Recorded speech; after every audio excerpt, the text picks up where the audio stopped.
without further ado, listen, I had to go back into the Rolodex again and bring back a brother in the faith with me so that I can properly interview him and let the people know kind of who he is, what he's done, where he's been, and then you might get a little bit of inspiration at the end. But without further ado, Johnny Mitchell. How's it going, guys? What's up, Captain Ra? Your guys have one of the best shows, and the passion and love the callers have and the fans, the interest in Husker football, man. And it just seems like a lot of people are concerned. That's a good thing. Right, but let's start out by this. Who recruited you? Where from? What made you decide to go to Nebraska? Well, truth be told, Ron Brown, Coach Brown, came into Simeon High School. You might know it, the high school that Derrick Rose and it was a basketball school basically, but we had a pretty good football program. And he came up there and was asking about William Johnson, who played on Philadelphia Eagles Super Bowl team at the time. And he saw film of me. William Johnson was a couple years older, and he just kept an eye on me. And when I became a senior, they decided to offer. But of course, William Johnson ended up going to Michigan State. I didn't want to go to Michigan State, although I went to some of their summer camps. It was Miami Hurricanes because Herbert Alexander was a great friend of my high school coach. So, I almost went to Miami, but as I told you the story before, Jimmy Johnson didn't keep his words. And that's when I know coaches are like politicians. So you did you just automatically commit, or you just say, okay, let me go on my recruiting trip, and then you committed after that? Yeah, what made you commit to Nebraska? What was it about it? Well, of course they had, the atmosphere with guys that came before me. Nate Turner, being from Chicago, was definitely my chaperone. He took me around and talked to me. He was a Chicago legend. He's probably one of the greatest football players in the state of Illinois of our time. Wow. Nate Turner. And Nate the Skate. Yeah, and he was legend, man, and he had a big role in me coming to Nebraska. So you should thank him as well. All right, we Nate big bro, so we have Nate on, and we're gonna have to talk about that a little bit because Nate said you rode up with his mom and dad. I was like, oh man, you talk about a connection. So did Coach Osborne come and sit down in your living room? I'm not sure. I don't remember that part. To talk to talk to my mother and father? Yeah, yeah. Like to come in and throw his pitch as to why Nebraska. Because I had half the projects at my house, you know what I'm saying, when he came. I don't think he needed to. I mean, you're talking about a coach that always contended. Nebraska football at that time was, we was a 1 or 2 loss team every year. So I don't think he had to. I think, he already had built a foundation. So if anything, I would have been coming there and sitting in his office trying to convince him to give me a shot. But definitely, he played a major role. Like I said, he was a very quiet man. He never spoke much, but he was like a silent ninja, in terms of how they come in and execute their plans. The next thing you know, we national championship. But that's basically how it went that I can remember. We're talking 3 decades. Yeah, it's all good. I'm still gonna dig. I'm still digging, big bro. I'm still digging. Talking to Johnny Mitchell, former first round. So you get to Nebraska, right? What was that life like? How was practice? How was that coming from Chicago, being a true freshman? Well, basically, I was a prop 48. Derek Brown and I, we both had to sit out a year. So that's where you see where the rules apply to me, where I only played 2 years, but I was on campus for three. But the one great thing I remember about Dr. Tom Osborne, he gave Derek Brown and I a job for the summer while we studied for the Prop 48. And of course, we never practiced that in Chicago public schools. The educational system is a lot different from a lot of the suburbs that kind of prep these kids. But we passed the test. But, as I shared with you before, I helped build that stadium. They had construction going on there. So Derek Brown and I would go in there and work. So I realized that wasn't the path I wanted to go. But the atmosphere, the atmosphere in Lincoln, it's all about football. Ain't too much you can get in trouble with there. It's just not a lot to do like the University of Miami or, Georgia Tech or something where you have Atlanta and these type places. So football in school, was easy to do because there wasn't a lot of distraction. So you work with Shep. Who was Shep? You might not remember. He ran the stadium. Old dude. I worked at the stadium too, and they used to have us out there painting. That kind of stuff. You got, and it was rightfully so that you had these kind of job, Captain Ron, because it teaches you that is more to life than football. And of course, Dr. Tom, his graduation rate and success was very high. So not only were we competing against the Oklahomas in the Big Eight and the Colorado Buffaloes, a couple of teams that probably won national championships, that was very good schools, but we was also, educational wise, he did a great job at that as well. Now, so when you did start playing, who was your quarterback when you played? Well, okay, now here we come full circle. Your head coach right now was the guy, Mickey Joseph. He threw me my first touchdown. I almost scored on the very first throw.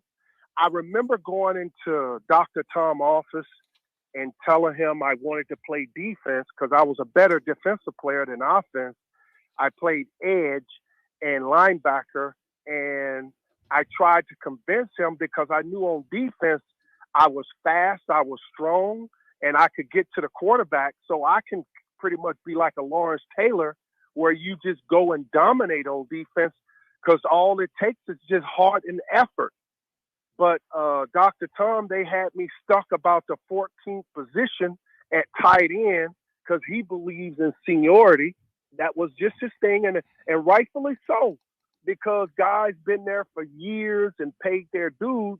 I didn't see it that way. I just knew I was better than the guys ahead of me. No disrespect to the Chris Garretts and the Will Washington and those guys, but all men are not created equal.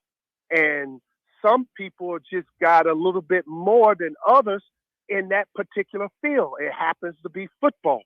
But those guys could have been great lawyers. I couldn't be a lawyer. I couldn't be other things of the world that society needs. So I was a great football player.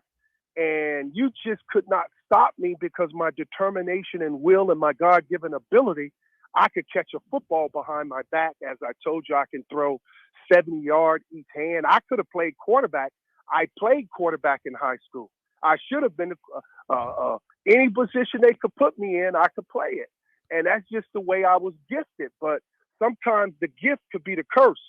And that's a story for another time. You just need to write that on a piece of paper and say, man, we're going to do a show about the gift and the curse, and I can relate it to all the current situations we're in today with great players. But go ahead. So 1990, 10 games, 11 receptions, 282 yards, 7 touchdowns, which I keep telling people as a tight end, that was huge numbers at Nebraska. But you came back 91, 11 games played, 31 catches, so 20 extra catches, 534 yards, and 5 touchdowns. Yeah, I didn't drop the ball. And I just knew that I practiced the way I played. And that's the way Dr. Tom Osborne, he created the practice regiment where you catch, you finish the play. And every time I got the ball, I knew I could score. And I was determined to score. And if I had to drag guys on my shoulder or do an extra kick or jump a little bit higher, by any means necessary, it was getting done. I realized I didn't want to go back to the inner cities of Chicago, and that football was a meal ticket. It was a vehicle for me. And I knew I was hungry. I remember times on campus, I didn't have $1 in my pocket. I wanted to eat. And that's where Nate Turner come in, guys like that who, was doing good. They kind of supported me. And my mother and father at the time, God bless their soul, especially my mother, they just didn't have it. So that was a deciding factor too. I grew up in Mississippi. CNN did a story, Jim Hubert, The Sporting Life. It was award winning, talking about Johnny Mitchell that caught his first touchdown that gave him his granddaddy the ball. My granddad was 100% Choctaw Indian. We was indigenous. He used to tell me about our history on the land in which we came from in Mississippi, and my grandmother, she didn't make it to see the house that was built. When they put the first stakes in the ground, she passed away. God bless her soul. And that was, Big Mama and Big Daddy that's who raised me. My mother and father at that time, God bless their soul, they didn't have the maturity. And Chicago was such a bad city, that, they couldn't raise my sister and I. So we was raised down on a farm. We used to eat 60-70% of our food off the land. That's why I had that inner strength. I had that Reggie White strength where I can just stiff arm you and you getting buckled. You hitting the ground, and that's what I was sharing with you about coaching football. You can hear my voice. I still have that passion and that determination. So when I tell a kid, hey, man, you can do it. If you have it in you, I won't lie to you. So if you can do it, you better believe it. And I just put gunpowder in their food, and you know how you raise dogs. You know what I'm saying.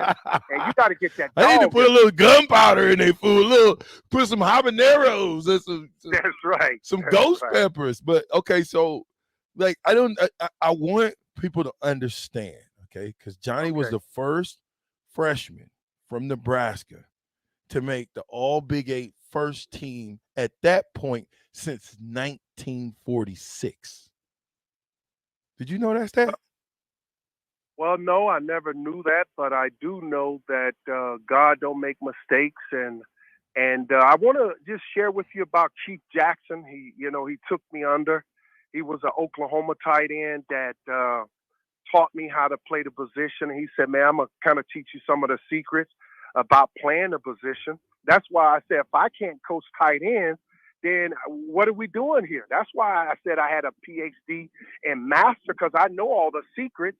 It was handed down to me by Keith Jackson and John Mackey, who was my neighbor down in Boca Raton, Florida, that we used to sit every day. Who can say that they sat at the feet of the master? John Mackey, and I had a chance to talk to Mike Ditka, and these guys used to share all their stories. So I learned, and I was coachable.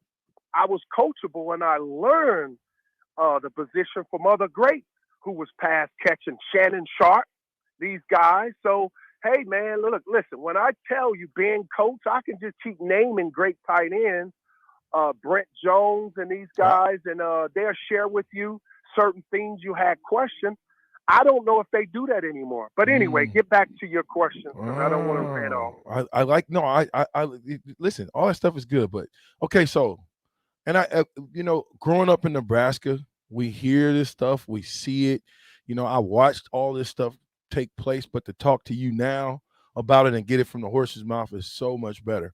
So I remember, after your sophomore season, which really was your junior season, you know what I'm saying? You was the first player to leave Nebraska for the NFL before your eligibility had expired at Nebraska. So you was the first player to leave early. I'm gonna share something with That's you. the truth. I'm gonna share something with you. I never even told anyone this, but you know, you can't take these things to your grave with you. And Captain Ra, I don't know why I'm compelled to let the whole world know, but I told you my lineage is very powerful.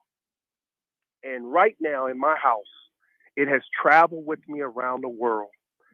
My grandmother gave me an old Bible before I went to the University of Nebraska. I have it right now. It's been in the family for centuries. You know, it's dusty, it's falling apart, and it got to be hundreds of years old. I mean, I'm gonna take a picture and send it to you today. But you just brought me back on some memories, and you know, when I got on campus, I wasn't popular. No one knew who I were. I wasn't beautiful to the young ladies, so I didn't have a lot of options, you know. But I was humble and I was walking around. I remember growing up bare feet, um, you know, in Mississippi when we used to have to go to church. And then when I did have shoes, I used to hide them because I hated going. My grandparents, you know, it was just part of our tradition. But she gave me this Bible and she said, "Man," she said, in her rocking chair, God bless and rest her soul, she's rocking in her chair. She said, "Man, I'm going to give you this book. And when you feel like you by yourself, you know how Tom Osborne, when he's so soft spoken, that's the way my grandmother was. And she say, I'm gonna give you this book. It's been in our family for so many years. Cause I was suffering, you know. I was, it's tough, you know, and nobody understands me and this and that. And she said, I'm gonna give you this book and you keep it and you read these verses anytime you feel like you're lonely and by yourself. I said, okay, Grandma, you know, Big Mama, I'm gonna read it. And she gave it to me. I brought it to Lincoln campus. And I started reading that book, and I used to cry there in the dormitory because, you know, like I said, man, I wanted friends. And, you know, at the time, Derek Brown had a similar experience with me. That's the only one that could relate because we did similarly had the same path. And I read that book, and I'd be in dormitory when the guys be out partying and stuff. And that was the year before I got the summer before my first game. And man, I would read that book and verses and you know, and I felt like it had a lot of good things in there that would keep me straight and keep me company. And I read verses that helped me through it. And when I got that opportunity, everyone, I told Dr. Tom, listen, man, I belong to be on the field. He said, Johnny, it's not fair to guys that's been here. It was his exact words. Uh, that, you know, guys earn their rights, and that's why they're ahead of you. But I said, Coach, I looked him in the eyes in his office, and I never forget. I said, Coach, once you put me on that field, now you know I'm never coming off. And I just took advantage of those opportunities, and I stayed in the Word, and I kept working hard. And next thing you know, they said, man, this boy can go. He can go in the first round. He can go to the NFL. And then guys like Brian Washington, who was already in the league, he used to come back to Lincoln and tell me, hey, man, listen, they talking about you, man. They really gonna give you a shot. And he was at the Jets. I knew it. I knew it, but I thought San Francisco 49ers was going to, but they got a guy from UCLA. His name was Dana Brinson or Dana, no, I'm sorry, not Dana Brinson, Dana or something. They, a safety that the 49ers got because they was calling my mother to say, hey, we're going to pick your son. And they didn't do it. The Giants, New York Giants came around. They liked Derek Brown. We know that they are more conservative football team. I think Bill Parcells got Derek Brown or whoever the head coach was at the time. And then Dick Steinberg. Oh, Lord. Dick Steinberg, God rest his soul. I had talked to him. He used to come to Lincoln and he talked to the coaches. And he said, he called me. He said, we're gonna choose you. Okay, your life ain't gonna ever be the same. And he told the truth. It never was the same. And guess what happened after I signed that big contract I signed? Man, I threw that Bible away. I said, man, I made it. Oh. That was the biggest mistake I ever made because I didn't know that I was swimming in an ocean that was full of great white and orca whales and all those things Hold, that would rule the sea.